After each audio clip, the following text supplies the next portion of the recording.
Aujourd'hui, nous voulons parler d'un fait marquant un avant et après en cybersécurité. Nous faisons face à des cyberattaques massives menées par des systèmes d'IA sans intervention humaine significative. Cette situation a été exposée quand on a confirmé qu'un groupe malveillant, apparemment lié à l'État chinois, a utilisé des outils d'IA avancés pour infiltrer près de 30 entités dans le monde entier. Pendant des mois, on signalait que nous atteignions un point critique où les modèles d'IA pouvaient non seulement défendre des systèmes, mais aussi devenir des instruments extrêmement efficaces pour les attaques. Mi-septembre, une activité anormale a été détectée, révélant une campagne d'espionnage sans précédent par son degré d'autonomie.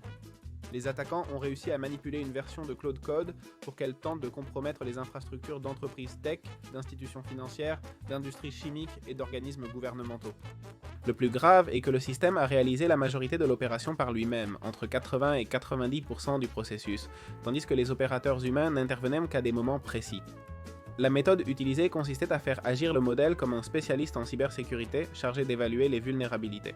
Sous cette prémisse, l'agent a commencé à analyser les systèmes ciblés, localiser les actifs les plus précieux et générer des rapports détaillés pour les attaquants. Et ensuite, il est passé à une phase de test d'exploitation, élaborant son propre code et vérifiant les failles détectées lors de la reconnaissance initiale. Une fois dans les réseaux affectés, le système a collecté des identifiants, étendu ses permissions, préparé des accès clandestins et extrait des informations confidentielles. Ensuite, il a organisé toutes les données volées dans des formats utiles pour planifier des actions futures. L'ampleur du travail automatisé aurait pris beaucoup plus de temps à une équipe humaine et la vitesse atteinte avec des requêtes constantes, même plusieurs par seconde, dépasse largement ce que tout groupe de personnes pourrait accomplir. Pour comprendre comment c'était possible, il suffit de voir les capacités améliorées en si peu de temps, raisonnement plus complexe dans des contextes étendus, agents capables d'opérer longtemps avec supervision minimale et outils avancés comme système de recherche, scan et analyse facilitant le piratage. Plusieurs de ces fonctions n'existaient pas il y a à peine un an ou étaient à des stades très précoces. Cet incident confirme que les attaques par IA ne sont plus de simples expériences, mais des opérations réelles causant des dégâts étendus avec des barrières d'entrée toujours plus basses. Les organisations de tout type font déjà face à cette nouvelle réalité. La majorité des incidents liés au système d'IA et le coût moyen des fuites de données continuent d'augmenter. Face à cela, une question s'impose.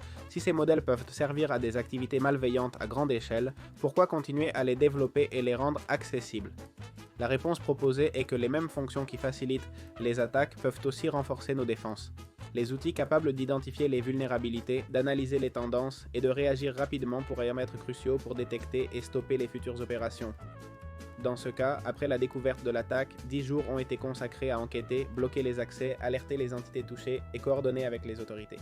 De plus, des mécanismes de détection sont déployés pour identifier les activités suspectes et développer des moyens plus efficaces d'enquêter sur les campagnes distribuées à grande échelle.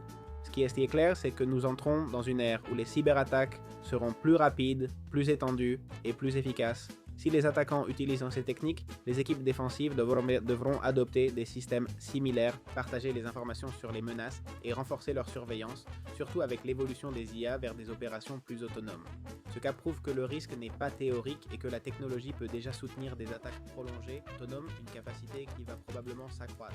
Il est donc urgent que le secteur intègre ces outils pour se protéger avant de faire face à des versions encore plus avancées qui opèrent pendant des mois, voire des années. Alors voilà, dites-moi